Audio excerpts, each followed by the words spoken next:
Alors, pour la partie 3, on va continuer l'explication de l'ultrastructure de la cellule.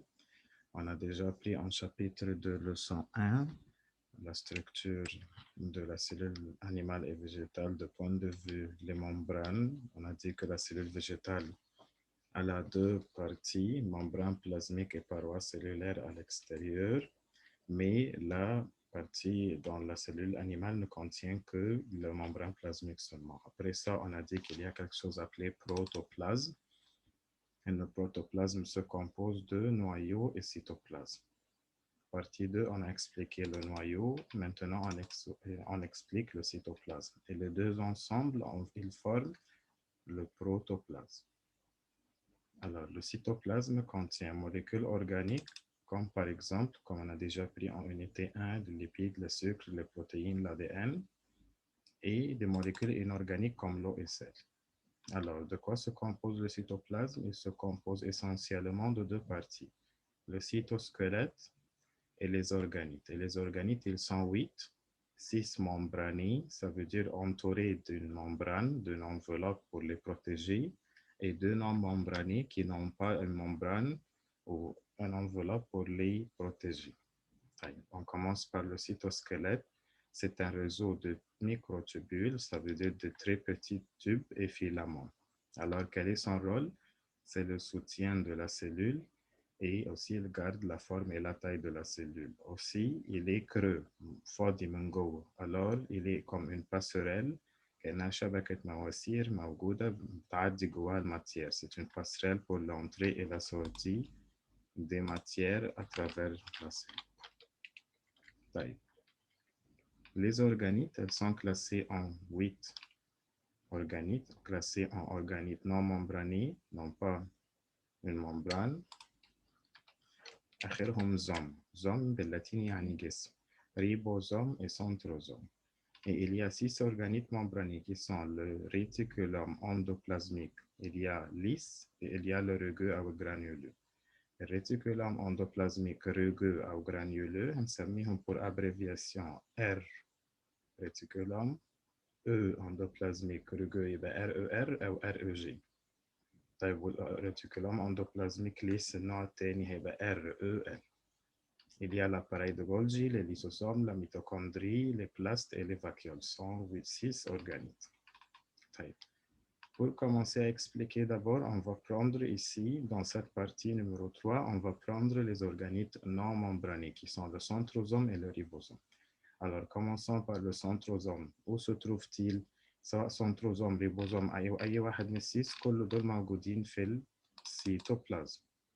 السيتوبلازم ده ايه؟ ده السائل الليكيد جيلاتينو اللي بيملى السيلول كلها. احنا قلنا السيلول جواها نوعيو، القصر بالملك اللي جواه النوكليول، والسيتوبلازم السائل اللي فيه كل الأورجانيت. فأي أورجانيت موجود فين؟ موجود في السيتوبلازم. طيب الريبوزوم، سنتروزوم باردون، سنتروزوم موجود اهو في السيتوبلازم. عبارة عن ايه السنتروزوم ده؟ لما بصينا لقينا انه بيتكون من جسمين اسمهم دو سنتريول. السنتريول الواحد عبارة عن 27 ميكروتوبيول متقسمين في نفس تريبلي، يعني كل 3 توبيول صغيرين لازقين في بعض في 9 مجموعات، كل مجموعة فيها 3 ميكروتوبيول، فبنسميهم نف تريبلي، 9 تلاتات، يعني 27 ميكروتوبيول. ده السنتريول الواحد. طيب السنتروزوم فيه كام سنتريول؟ فيه 2، يبقى فيه 2 سنتريول كل واحدة فيها 27 ميكروتوبيول. ايه الرول بتاعتهم؟ ودي مهمة. في وقت الديفيزيون سيلولير زي ما خدنا قبل كده، في الديفيزيون سيلولير الكروماتين بيتحول لستركتور متنظمة على شكل حرف الإكس اللي احنا شايفينه في الرسمة دي اللي اسمه كروموزوم. طيب في وقت الديفيزيون سيلولير ايه كمان بيحصل؟ السنتروزوم ده الدو سنتريول بيتحركوا، كل واحدة فيهم بتروح على طرف من النوايو بتاعت السيلول، بيخشوا جوه النوايو بيتقسموا، واحدة على بول واحدة في لاتر بول، وبيطلعوا خيوط اسمها فيبر دو فوزو أكروماتيك، أو on l'appelle خيوط المغزل، زي حبال بتشد الكروموزوم في مرحلة معينة اسمها الميتافاز. بتبقى الكروموزوم مرصوصة كده في النص جوه النوايو، وبيجي سنتريول هنا وسنتريول الناحية التانية ويبدأوا يشدوا الكروموزوم، فلما الكروموزوم يبقى مشدود من السنترومير اللي في النص بتاعته دي، مشدود، فاكرين السنترومير دي زي الحزام، لكن السنتروزوم ده الأورجانيت اللي بنتكلم عليه النهاردة. السنتروزوم بالدو سنتريول بتوعه يبدأوا يشدوا كل واحد من ناحية، فالكروموزوم ده يتفصل يبقى نصين. لو شفنا اهو في الميتوز، ده نوع من أنواع الديفيزيون، في مرحلة الميتافاز الكروموزوم بيبقوا مترصصين، وهما مترصصين كده بيجي السنتروزوم ناحية هنا وناحية هنا، وكل ناحية تشد تطلع الخيوط دي اللي بتشد الكروموزوم. طب لما الكروموزوم يتشد من النص كده، واحد بيشد يمين واحد شمال، يروح مقسوم نصين مقطوع حتتين. الحتة الواحدة كنا بنسميها chromatide parce que le chromosome se compose dans cette phase de deux chromatides. Alors, chaque chromatide va se diriger vers une pôle. Alors, maintenant, le chromosome اتقسم نصين. فلو احنا في جسم الإنسان عندنا 46 كروموزوم، هيبقى عندنا 46 كروماتيد في بارتي، وال 46 كروماتيد التانيين في البارتي التاني. وبعد كده تبدأ السيلول تتقسم، وتبدأ الكروموزوم يرجع تاني يتلفلف، بيبقى شبه الفيلامون اللي هي اسمها كروماتين في الأول. وكده يبقى احنا بدأنا بسلول واحدة، انتهينا باتنين سلول.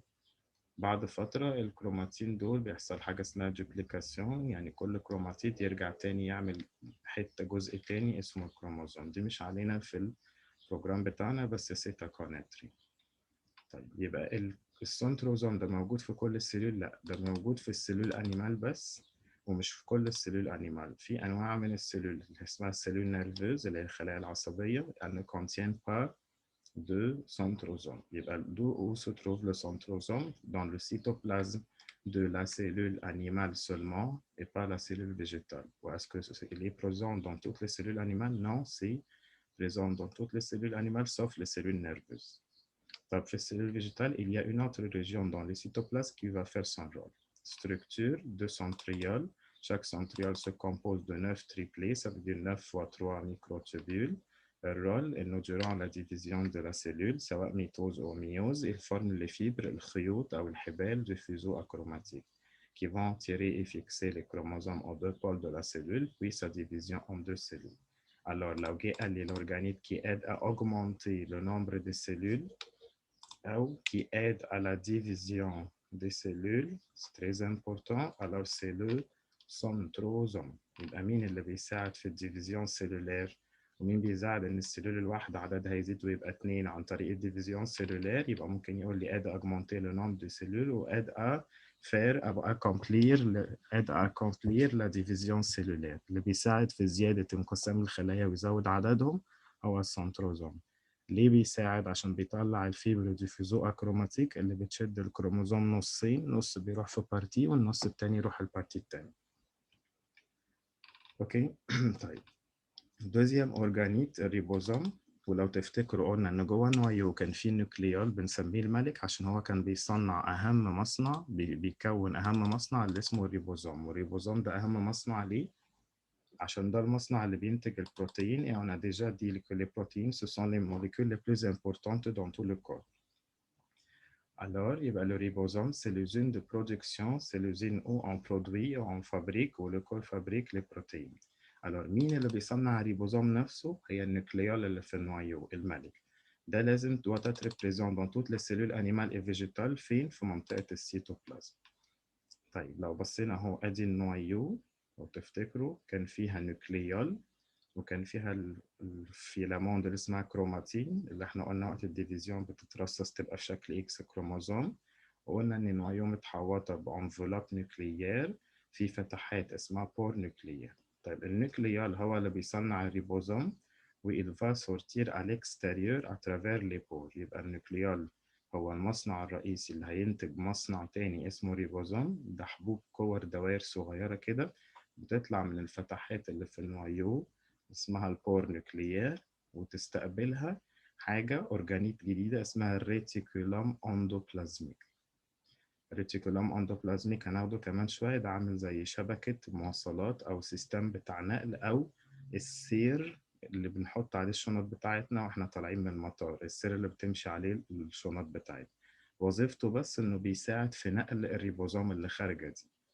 طيب يبقى أول حاجة النوكليول fabrique le ribosome qui va sortir à l'extérieur de la cellule, du noyau, pardon, à travers les pores, الفتحات دي qui sont appelées, مادام دي pores في النويو تبقى اسمها pore nucléaire. Le ribosome va être attaché au réticulum endoplasmique وبعض الريبوزوم التانية بتطلع في الفراغ بتاع السلول في السيتوبلازم. يبقى في ريبوزوم بتبقى lié أو attaché sur cette organite appelée réticulum endoplasmique اللي بتبقى لازقة في النويو من بره بتطلع تمشي في السير ده، أو في بعض الريبوزوم اللي هي النقط الحمراء الصغيرة دي ils vont sortir à l'extérieur dans le cytoplasme et vont flotter أو nager librement، هيعوموا كده براحتهم. طيب الصورة دي 3D. لو بصينا أهو النويو جواها النوكليال الملك بيصنع الريبوزوم، يخرج من الأخرام الصغيرة دي هيلاقي شبكة النقل الداخلية اللي اسمها ريتيكولوم أندوبلازميك سيل أون كولور بلو، والريبوزوم هي الصغيرة دي الحبوب الصغيرة دي. طيب الريبوزوم دي وظيفتها ايه؟ تبدأ تصنع البروتين. شايفين البروتين اهي الكور الحبوب اللي بألوان مختلفة. ليه؟ عشان احنا مش عندنا بروتين واحد في جسمنا، عندنا ملايين أنواع البروتين، وشاك بروتين va former une molécule va former une structure différente. في بروتين هتعمل هرمون، في بروتين تعمل انزيم، في بروتين تعمل تبدأ تخش في التيشو بتاع ايدينا تعمل عضلات الايدين، في بروتين تبدأ تعمل الشعر، بروتين تعمل الضوافر، بروتين تعمل في الحيوانات القرون بتاعتهم القرن، بروتين تانية تعمل الليجامون الأربطة، بروتين تانية تخش تكون composés كتير. فإل existe des millions de protéines, mais toutes ces protéines sont formées par le ribosome qui est formé par le nucléole dans le noyau. طيب يبقى كده احنا خدنا فكرة الريبوزوم. peut-être le place de position بتاعته الريبوزوم ممكن يبقى زي comme on a déjà dit, il peut être lié au réticulum endoplasmique qui se trouve attaché au noyau ou à la membrane plasmique de la cellule.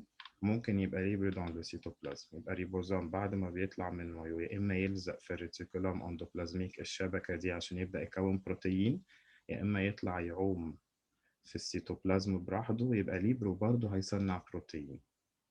وهنعرف ايه الفرق بين انه يلزق في الريتيكولوم او الفرق بانه يطلع يعوم ليبرمون. يبقى ايه peut-être lié au réticulum endoplasmique ou peut-être libre dans le cytoplasme.